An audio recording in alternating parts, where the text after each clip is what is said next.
pessoal, tudo bem?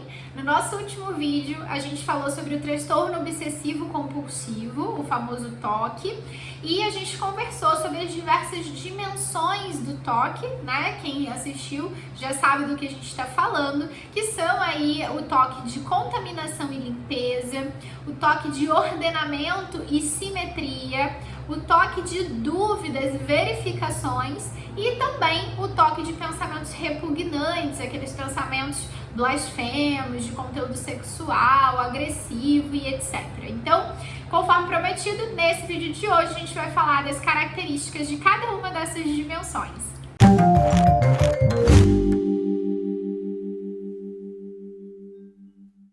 Bom, antes de começar esse vídeo, eu não posso deixar de pedir para que, se você gostar desse conteúdo, se você achar que tem informação útil aqui, curta esse vídeo, comente aqui dizendo o que você achou, deixando suas dúvidas, sugestões. Compartilha com outras pessoas, porque isso ajuda muito a gente a continuar levando informação para muito mais gente. E claro, se inscreve aqui nesse canal, ativa esse sininho aqui, que é para o YouTube te avisar sempre que tiver vídeo novo por aqui. Agora, sem mais delongas, vamos pro vídeo, né? Que hoje a gente vai aí passar por cada uma dessas dimensões do TOC. Então, se você ainda não sabe o que são dimensões do TOC, o que são obsessões, o que são compulsões, volta um videozinho aqui dessa playlist e já tem um vídeo aqui onde a gente explica todos esses conceitos relacionados ao transtorno obsessivo compulsivo, tá bom? Bom, então o paciente com TOC de contaminação e limpeza, né, vai ter como obsessões muito características a preocupação excessiva com a ideia de se contaminar. É um paciente que vai estar constantemente tendo pensamentos, imagens, enfim, obsessões de modo geral, com relação a ter contato com germes, com bactérias, com contaminantes no geral, né? Com coisas como radiação, né? E às vezes até com contaminações bem mais simbólicas, o que é mais raro, mas que também acontece. Que é o paciente que tem um medo, por exemplo, de se contaminar com energias negativas ou com alguma característica de uma outra pessoa, né? Então, também pode acontecer, tá? Esse medo de contaminação, às vezes, ele é mais simbólico nesse sentido, tá bom? E aí é um paciente que normalmente tem todas essas preocupações porque ele tem medo de contrair doenças, né? E, inclusive, de transmitir para outras pessoas, principalmente para os seus familiares. Então, esse é um paciente que vai evitar ir a cemitérios ou ir a hospitais, funerárias, enfim, tudo aquilo que ele acha que pode contaminar ele simbolicamente ou até fisicamente. Ele vai evitar tocar em qualquer coisa que seja muito tocada por outras pessoas. Então, ele dificilmente vai pegar ali no corrimão de uma escada, ele dificilmente vai pegar no puxador do ônibus, né? Ele evita sentar em bancos de praças, em bancos de coletivos mesmo, ônibus, metrô e etc, né? É um paciente que tá o tempo todo vigilante na rua para, se ele enxergar alguma mancha suspeita no chão, ele desvia para não pisar naquela mancha suspeita que pode conter alguma contaminação, né? É um paciente que evita muitas vezes apertos de mão, abraços, beijos, né? Eles tentam realmente manter um distanciamento. Muitas vezes, claro, atrapalha nos relacionamentos, né? Na sociabilidade desse indivíduo. É um paciente que, se vai a um banheiro utilizado por outras pessoas, um banheiro público, coletivo, ou até no trabalho e etc., ele vai abrir a porta com o cotovelo, ele vai usar uma toalha de papel para abrir a torneira, fechar a torneira, para abrir a tampa do vaso, ou ele vai utilizar um papel, ou ele vai utilizar o pé para abrir e não encostar a mão. Muitas vezes são pacientes que evitam até áreas do próprio corpo, né? Então, assim, não tocar no pé, não tocar nos cotovelos, né? No polegar, em áreas que eles usam para tocar as coisas que são contaminadas, eles evitam que eles toquem neles mesmos, nessas áreas também, né? E aí, se alguma dessas coisas acontece, se alguém toca nesse paciente, se ele tem que tocar em alguma coisa, se não tem jeito, se ele não consegue evitar, ele vai entrar ali naquele ritual de limpeza compulsiva lavagem de um paciente com toque de limpeza, ela não é uma lavagem de mão, de cabelo, de corpo normal, é uma lavagem excessiva. É uma lavagem que normalmente dura muito mais tempo do que as pessoas no geral levam para lavar as mãos, por exemplo. O paciente com toque ele pode ficar muito tempo, muitos minutos consecutivos lavando as mãos, e ele vai lavar a mão com uma frequência muito grande. Ao longo do dia ele vai lavar a mão infinitas vezes, né? Dependendo aí da gravidade do toque.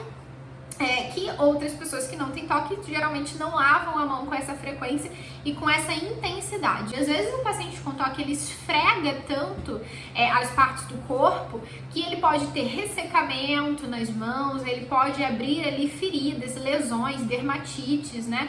E aí muitas vezes, claro, tudo isso torna ele muito mais propenso a adquirir essas contaminações que ele tanto teme. Ou é um paciente que demora muito no banho porque ele precisa ter certeza que ele lavou cada partezinha do corpo.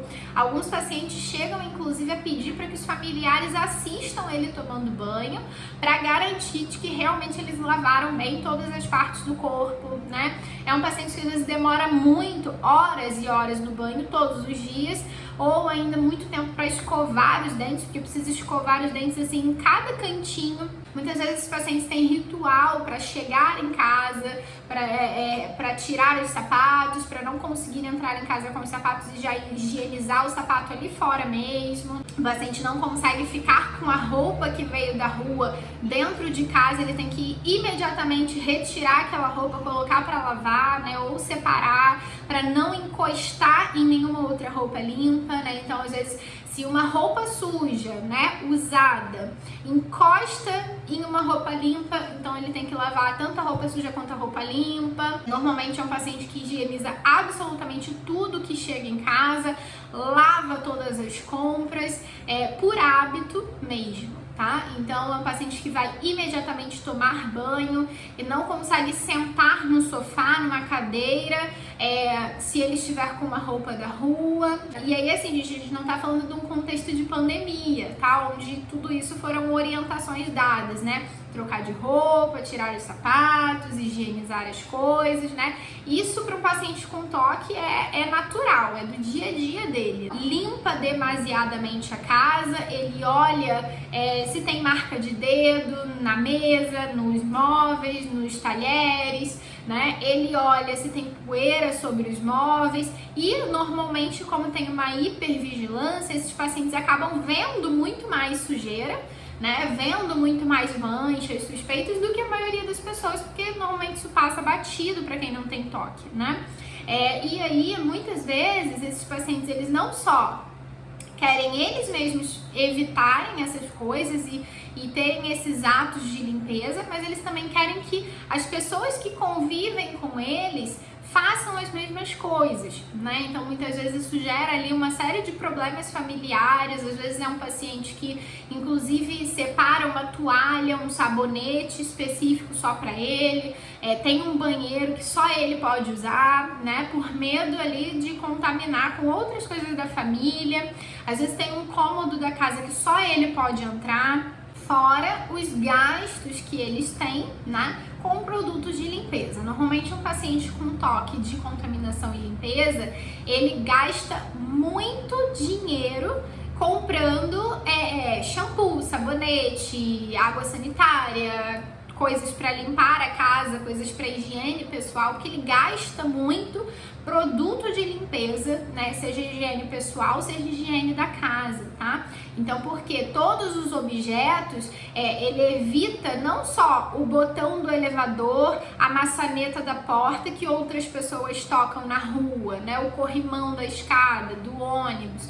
Não, ele evita, inclusive, às vezes, objetos próprios, né? Alguns pacientes podem ter ali um toque de limpeza até com as próprias chaves, carteira, dinheiro, bolsa, tudo que é até dele mesmo, né? E que às vezes ele também higieniza bastante, né? Então, algumas coisas, se ele achar que contaminaram de vez por algum motivo, ele joga fora, né? Então, o paciente que, além de tudo, acaba tendo um gasto financeiro significativo nisso, com coisas que ele joga fora, com produtos de limpeza, um uso excessivo, gasta-se muito shampoo, muito sabonete, né? Então, Normalmente são pacientes que gastam muita água porque demoram muito no banho, então gera aí um prejuízo não só social, né, do funcionamento do indivíduo, mas também um prejuízo financeiro muitas vezes, né? São pacientes que têm, por exemplo, muito nojo, tem toque inclusive do próprio suor,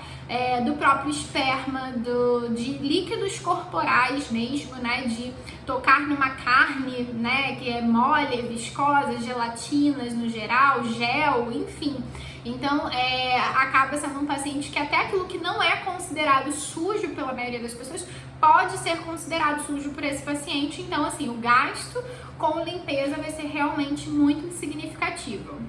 Uma outra dimensão do toque, que também é relativamente conhecida, né, é a questão das dúvidas e verificações. Então, os pacientes que têm toque nessa dimensão são aqueles pacientes que têm muitas obsessões, pensamentos obsessivos, imagens intrusivas, com relação a riscos diversos, né, ao medo de cometer alguma falha, que na percepção deles pode ter uma consequência catastrófica. Então, fazer com que a casa deles pegue fogo, né? Ou até o local de trabalho, o escritório, se deixar alguma coisa ligada pode pegar fogo. Ou de deixar uma porta destrancada e um ladrão entrar, levar, né, as coisas dele.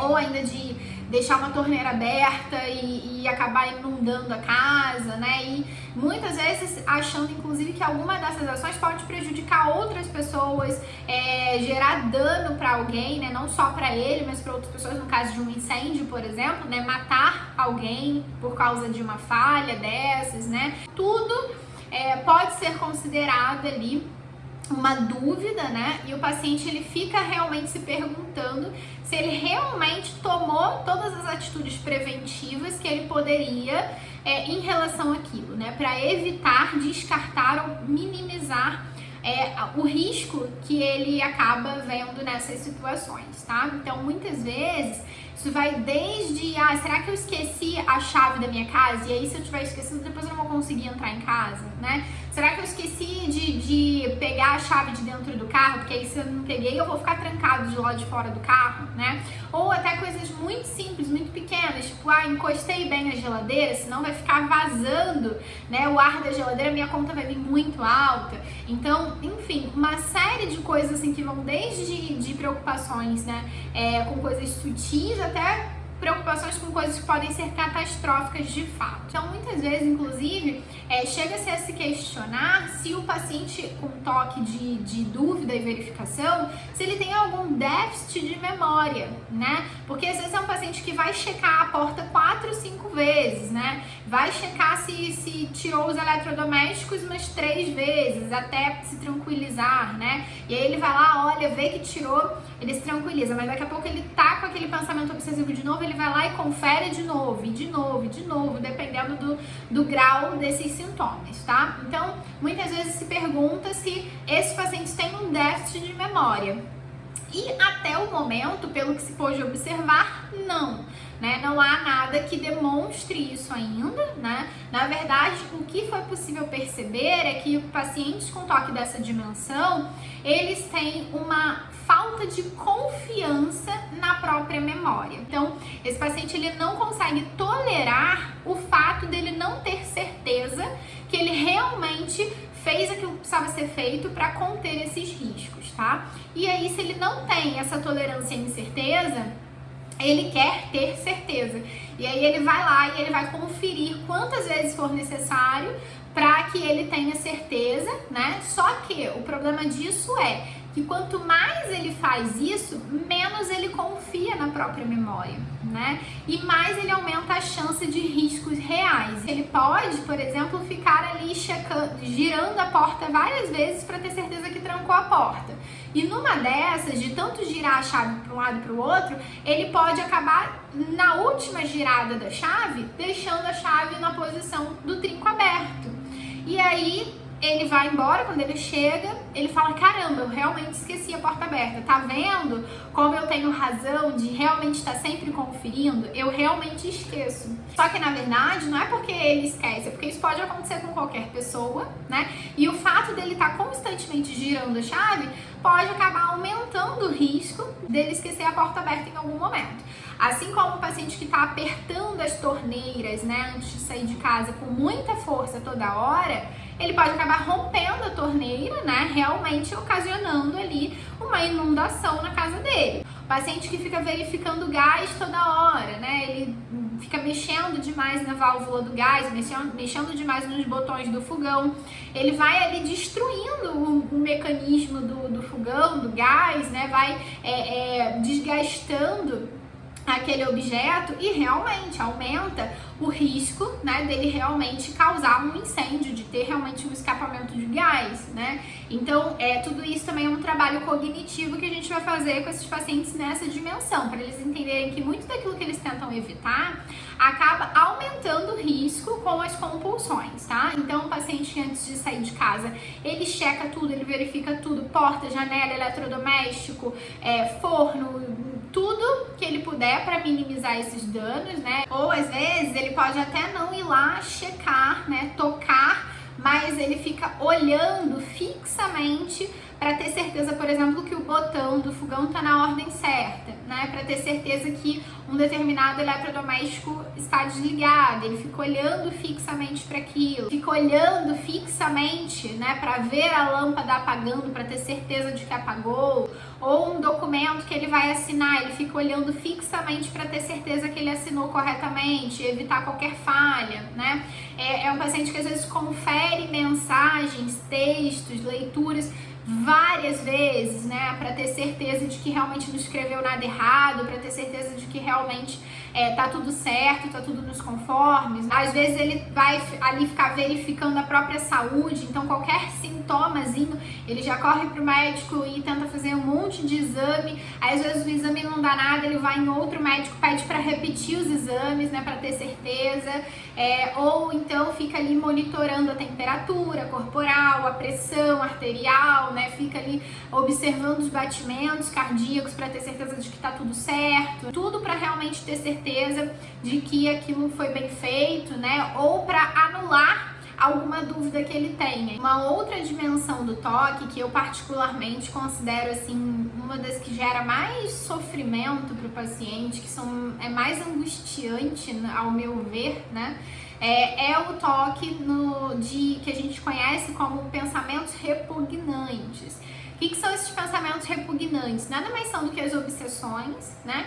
Que tem um conteúdo violento, ou um conteúdo sexual, um conteúdo religioso, blasfemo, né?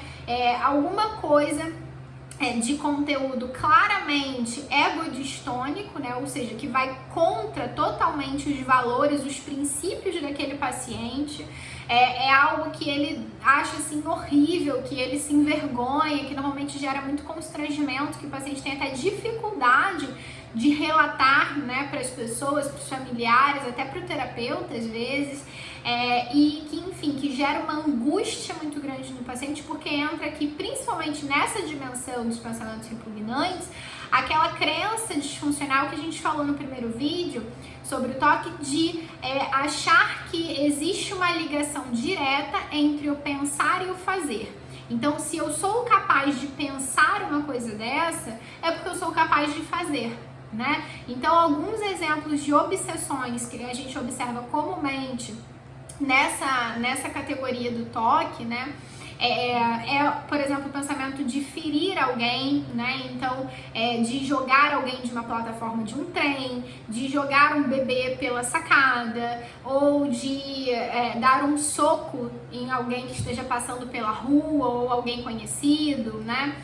ou ainda de atropelar um animal, um pedestre, de esfaquear um familiar. Muitas vezes o paciente ele pode se imaginar também ferindo a ele mesmo, né? Então, assim, engolindo algum objeto, agulhas, objetos cortantes, né? E ferindo a ele mesmo, inclusive. Ou ainda as obsessões que a gente chama de conteúdo sexual, né? São pensamentos obscenos, né? Pensamentos de ver as partes íntimas, de ficar um impulso de olhar as partes íntimas de uma outra pessoa, né?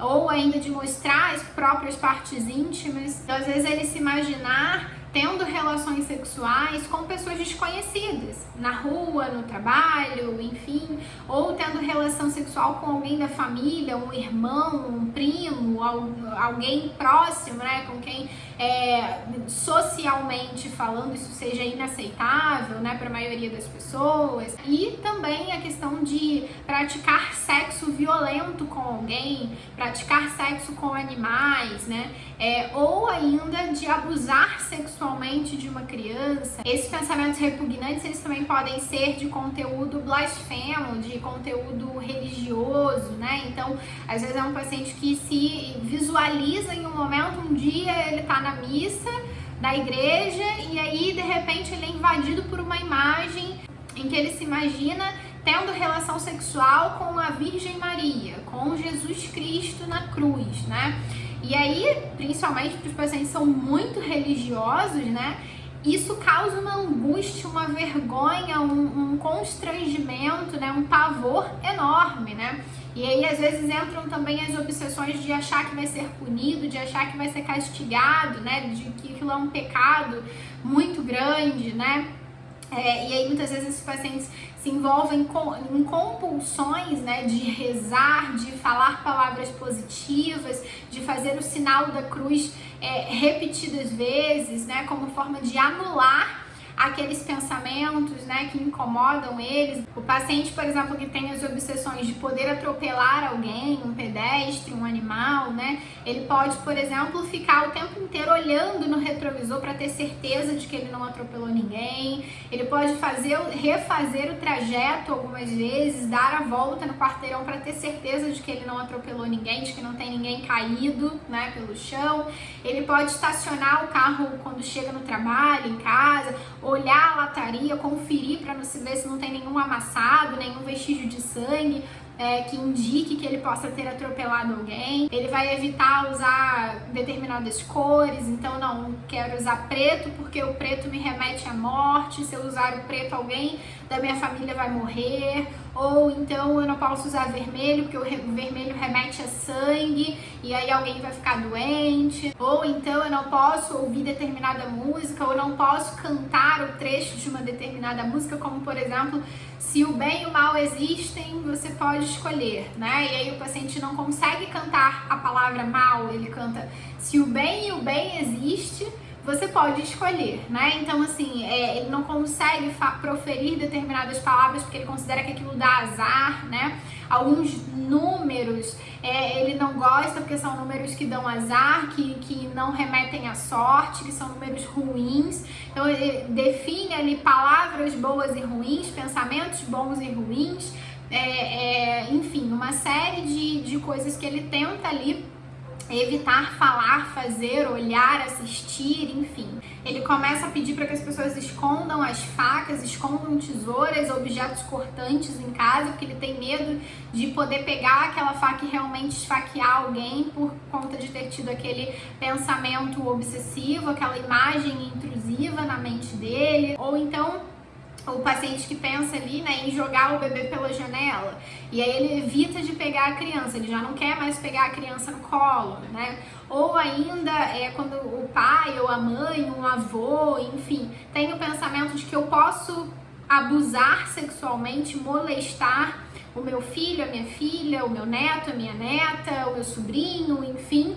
E aí essas pessoas começam assim, já não querem pegar as crianças, a pessoa vem trazer e essa pessoa não quer segurar a criança, não quer trocar fralda, não quer dar banho, não quer mais brincar com a criança, ele já não quer mais visitar a criança, né? Ou então o pai, a mãe, enfim, alguns chegam a sair de casa para não correr o risco de conviver com a criança, né, de trocar uma fralda ou qualquer coisa, ficam horrorizados, com pavor. Então percebe que é um paciente que ele não está confortável com aquilo de forma alguma, ele não é um pensamento que ele tem porque ele quer fazer aquilo, pelo contrário, né? Ele, qualquer mínima chance que ele acredita que tem daquilo acontecer, ele fica verificando compulsivamente para ter certeza de que aquilo não aconteceu. E tudo isso demonstra, né, esses comportamentos, essas evitações, essa fuga, né, que o paciente começa a se envolver para tentar evitar que aquilo que ele está pensando aconteça,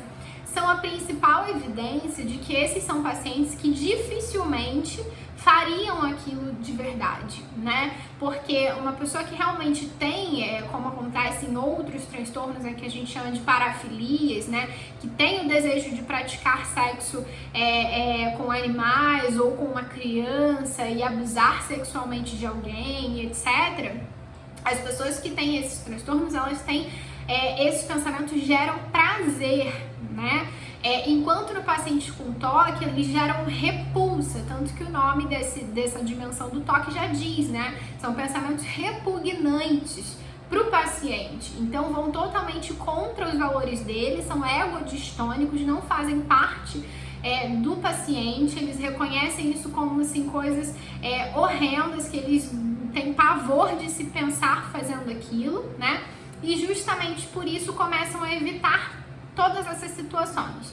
Uma outra dimensão do toque é a questão da ordem e simetria, né? Então são aqueles pacientes que têm ali um incômodo muito grande quando eles percebem que algo está fora do lugar, que algo está desalinhado, que algo não está simétrico, né? Então tudo isso gera uma aflição grande para esse paciente, né? Muitas vezes ele se preocupa, né? E esse é um dos pensamentos obsessivos que podem acontecer nessa dimensão do toque. O paciente se preocupa que se as coisas não estiverem milimetricamente arrumadas, ajustadas, do jeito que ele acredita que precisa ser, alguma coisa ruim vai acontecer com alguém da família dele, alguma catástrofe, algum dano grave vai acontecer, né? Então, muitas vezes, essa é uma das obsessões que faz com que esses pacientes tenham a compulsão por alinhar as coisas, né? Então, às vezes, um paciente, por exemplo, que acho que alguém da minha família vai morrer, e aí ele é invadido por aquele pensamento obsessivo de que alguém da família dele está em risco, ou pode morrer, pode ter um acidente, pode ser sequestrado, pode ter algum problema de saúde, etc. E aí, para lidar com isso, ele vai lá e acende e apaga a luz 3 vezes. Ou então ele repete uma prece, uma frase, alguma palavra ali algumas vezes, como um mantra, assim, né? E aí ele, não, se eu fizer isso, vai ficar tudo bem, né? E aí essa também é uma das características do toque, né? Muitas vezes o paciente ele se envolve num pensamento que a gente conhece como um pensamento mágico, né? Ou seja, não existe nada que comprove que eu dar 3 batidinhas na mesa, ou que eu acender e apagar a luz 4 vezes, ou que eu abrir e fechar a gaveta, ou que eu não deixar um chinelo virado. Não existe nada que comprove que qualquer uma dessas coisas realmente evite que alguém morra, ou evite que alguma catástrofe aconteça, né? Então, normalmente a gente chama de pensamento mágico justamente por isso, que a compulsão, o ato repetitivo, o ritual que o paciente pratica, normalmente não tem nenhuma relação lógica com aquilo que ele está pretendendo evitar. E às vezes os pacientes eles podem até ter uma evitação curiosa, né, de tentar não olhar para as coisas, né? Então ele tenta não olhar para que ele não veja que está desalinhado. Porque se ele ver, se ele notar, se ele perceber que está fora do lugar, que está desalinhado, ele vai ter esse impulso de ir lá arrumar. Então, um paciente que vai estar constantemente, ali, compulsivamente, realmente arrumando, alinhando os papéis na mesa, alinhando livros, alinhando documentos, tudo tem um lugar específico para estar, né? Um lugar certo para ser guardado, uma ordem certa, né? Então, às vezes é um paciente que arruma as coisas por cor, por tamanho, por data. É um paciente que vai arrumar a cama e o lado da colcha do lençol que cobre a cama tem que estar perfeitamente simétrico, né, de um lado do outro. As cadeiras em volta da mesa precisam estar todas simetricamente ajustadas, arrumadas, com espaçamento exato entre uma e outra, né? É um paciente que às vezes vai colocar a mesa e o copo tem que estar alinhado, o talher tem que estar alinhado, às vezes até o cadastro do tênis, do sapato, que ele vai arrumar um lado do laço tem que estar perfeitamente simétrico com o outro lado. Às vezes é um paciente que fica na frente do espelho ali checando a aparência dele o tempo todo, checando se a roupa tá bem colocada, se a gravata tá bem ajustada. E muitas vezes esse paciente ele vai fazer tudo isso muito lento, né? Muito devagar, aquela lentidão obsessiva que a gente já tinha comentado no primeiro vídeo, né? Para garantir que tudo esteja feito corretamente, do jeito que ele acha que deve ser, né? E claro, isso gera um atraso, isso gera uma lentidão para esse paciente. Às vezes ele vai ficar ali repetindo aquilo, fazendo e desfazendo, até ter certeza que ficou bem feito, né? Que ficou tudo certinho. Às vezes é um paciente que vai repassar os diálogos, as palavras, para ter certeza de que falou tudo muito corretamente, né? É um paciente que tem ali uma preocupação em falar as coisas muito certas, de forma que as pessoas tenham realmente compreendido. Então ele vai ficar repassando, repetindo as palavras, ele vai contar degraus ao subir, ele vai fazer cálculos mentais, ele vai ficar ali contando as coisas, ou contando o número de janelas que tem num edifício, né? E muitas vezes, se ele se perder na contagem, ele inicia tudo de novo até terminar e ter certeza de que contabilizou tudo, né? Às vezes é um paciente que vai ter um ritual muito bem definido, né, para tomar banho. Então, eu coloco a minha roupa dessa forma na bancada, coloco em cima, por baixo vai a calça, por cima vai a camisa e depois a roupa íntima. Enfim, tem uma sequência do banho. Primeiro eu lavo essa parte do corpo, depois eu lavo essa. Alguns pacientes chegam a dividir o corpo, né? Então, assim, primeiro eu lavo o lado esquerdo, depois eu lavo o lado direito, né? E isso vai desde a escovação bucal, né? Então, eu começo por esse lado, passo para essa parte. Tudo tem um ritual certinho a ser seguido, né? Para colocar a roupa, para tirar a roupa, para sair de casa de manhã para o trabalho. Tem toda uma sequência, um ritual de como as coisas devem ser feitas, né?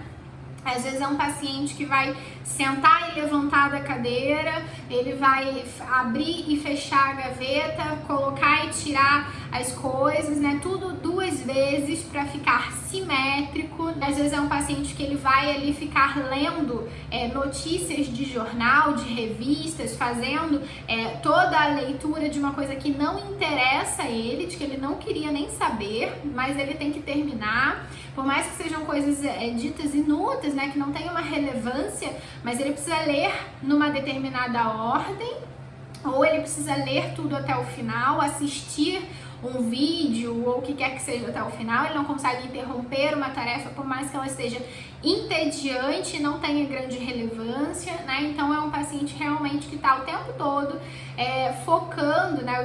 As obsessões e as compulsões, elas são voltadas para essa necessidade de completude, de alinhamento, de simetria, de ordem. Então, gente, relembrando, né, as dimensões pelas quais a gente percorreu aí os sintomas no vídeo de hoje, a questão da contaminação e limpeza, né? A questão das dúvidas e checagens, né? Verificações, os pensamentos repugnantes, né?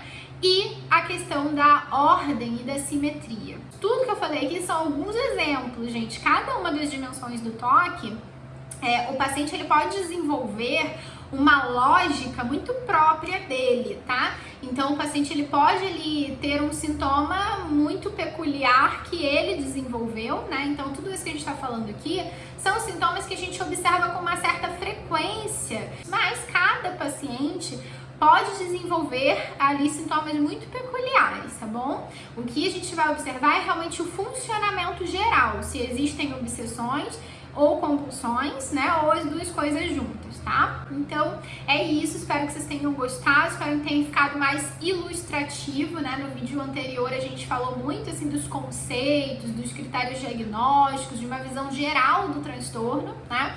E no vídeo de hoje a intenção era realmente a gente conseguir trazer exemplos práticos para ficar mais fácil de visualizar como que o toque se dá no dia a dia do paciente e entender melhor esses sintomas. Então é isso, espero que vocês tenham gostado, um beijo e até o próximo vídeo.